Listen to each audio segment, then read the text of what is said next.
Buenas noches y bienvenidos a la primera emisión de La Llegada de los Tres Podcast. Esta noche escucharemos la primera parte del capítulo primero de El Pistolero, libro perteneciente a la serie La Torre Oscura del aclamado Stephen King.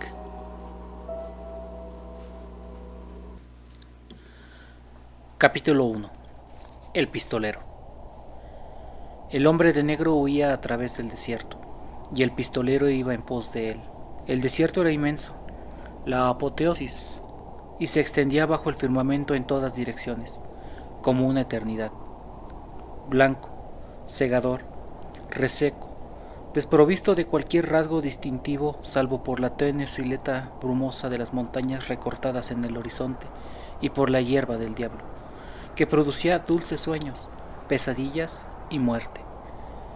Alguna que otra lápida señalaba el camino, pues el borroso sendero que serpenteaba sobre la gruesa corteza alcalina otrora había sido una carretera. Por allí habían pasado diligencias y vigas. Desde entonces, el mundo se había movido, el mundo se había vaciado.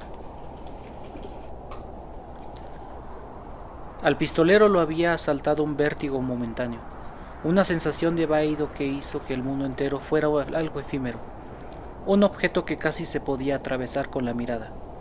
La sensación se desvaneció y, al igual que el mundo sobre cuyo pellejo caminaba, también él se movió. Atravesó los kilómetros impasiblemente, sin apresurarse ni entretenerse. Desde su cintura pendía un odre de cuero, como una salchicha inflada. Estaba casi lleno de agua. En el transcurso de muchos años había ido avanzando en el Kef hasta alcanzar quizá el 5.º nivel. Si hubiera sido un santo varón de los Maní, ni siquiera habría estado sediento. Habría podido observar la deshidratación de su cuerpo con un desapego interés clínico, enviando el agua a sus resquicios y oscuros huecos internos solo cuando su lógica se lo indicara. Sin embargo, no era un Maní, ni un discípulo del Jesús hombre, y de ninguna manera se consideraba santo. En otras palabras, no era más que un simple viajero, y todo lo que podía decir con absoluta certeza era que estaba sediento. Y aún así, no tenía el anhelo especial de beber. De una manera vaga, todo aquello lo complacía. Era lo que la tierra necesitaba. Era una tierra sedienta, y en su larga vida él no había hecho más que adaptarse. Por debajo del odre de agua se hallaban las pistolas, cuyo peso se adaptaba a su mano con toda precisión. Al heredarlas les había agregado una placa, porque su padre había sido menos robusto y no tan alto como él. Las dos correas se cruzaban sobre su bajo vientre. Las fundas estaban tan bien engrasadas que ni siquiera aquel sol de justicia podría agrietarlas. Las culatas de los revólveres eran de sándalo, amarillas y de finísima textura. Las fundas iban sujetas a los muslos mediante cordones de cuero sin curtir, y oscilaban un poco con cada paso. Habían rozado los tejanos y adelgazado la tela, en un par de arcos que casi parecían sonrisas.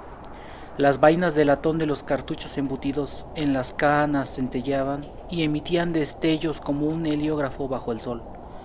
Ahora había menos de ellas. El cuero crujía levemente. Su camisa incolora como la lluvia o el polvo era de cuello abierto, con una tirilla de cuero enlazada como holguera en los ojales perforados a mano. Su sombrero había desaparecido, al igual que el cuerno que alguna vez llevara con él. Aquel cuerno había desaparecido años atrás. Lo había dejado caer de un amigo moribundo y los extrañaba a ambos. Superó la suave pendiente de una duna, aunque allí no había arena. El suelo desierto era compacto e incluso los duros vendavales que soplaban al caer la noche levantaban apenas una irritante polvadera, tan áspera como el polvo de fregar. Y vio los pisoteados restos de una musculosa fogata en el vertiente umbría, allí donde el sol desaparecía primero. Aquellos pequeños signos que reafirmaban la posible humanidad del hombre de negro siempre le habían complacido. Sus labios se extendieron sobre los marcados y desmascarados restos de la cara, formando una sonrisa desagradable y dolorosa. Se puso de cuclillas. Había aprendido la hierba del diablo, naturalmente. Era la única cosa que podía arder por aquellos parajes. Emitía una luz grasienta y mortecina, y se consumía lentamente. Los moradores de los confines le habían advertido que los diablos vivían incluso en las llamas. Aquellos, aunque utilizaban la hierba como combustible, evitaban mirar su luz. Decían que los diablos hipnotizaban y hacían señas, y finalmente atraían al que fijara su vista en la hoguera. Y el siguiente hombre que fuera lo bastante incauto como para mirar el fuego, tal vez pudiera verte a ti. La hierba quemada estaba dispuesta en el ya familiar diseño ideográfico, y se deshizo en una gris carencia de significado bajo la mano del pistolero. Entre las cenizas no había nada más que un fragmento de tocino chamuscado, y lo ingirió con aire pensativo. Siempre era lo mismo. El pistolero llevaba ya 2 meses persiguiendo al hombre de negro, a través del desierto, a través de aquella interminable desolación de purgatorio, monótona hasta la locura, y aún no había hallado más que los higiénicos y estériles ideogramas de las fogatas del hombre de negro. No había encontrado siquiera una lata, una botella o un odre de agua. El pistolero ya había dejado 4 tras de sí, que parecían mudas de serpiente. No había encontrado excrementos. Suponía que el hombre de negro los enterraba. Puede que las fogatas sean un mensaje, escrito en letras mayores. No te acerques, compañero. O bien, el fin se aproxima. O quizás incluso, ven y atrápame. No le importaba lo que decían o dejaban de decir. No comprendía los mensajes, si de eso se trataban. Lo que le importaba era que aquellas cenizas estaban tan frías como todas las demás. Sabía que estaba más cerca, pero ignoraba por qué lo sabía. Una especie de hechizo, quizás. Tampoco eso le importaba. Continuaría avanzando hasta que algo cambiara, y si nada lo hacía, él continuaría de todas formas. Habrá agua si Dios quiere, como decían los antiguos. Habrá agua si Dios quiere, incluso en el desierto. El pistolero se puso en pie y se frotó las manos. Ninguna otra pista. El viento, cortante como una cuchilla, habría borrado sin duda las escasas huellas que hubieran podido quedar en la dura corteza. No había ni un signo de dónde podían estar enterrados los desechos o los excrementos. Nada. Solamente cenizas frías a lo largo de la antigua carretera que se dirigía al sudeste y el implacable telémetro que llevaba en la cabeza. Aunque por supuesto era algo más que eso. La atracción que ejercía el sudeste era más que un simple sentido de la orientación, incluso más que el magnetismo. Tomó asiento y se permitió un breve sorbo del odre.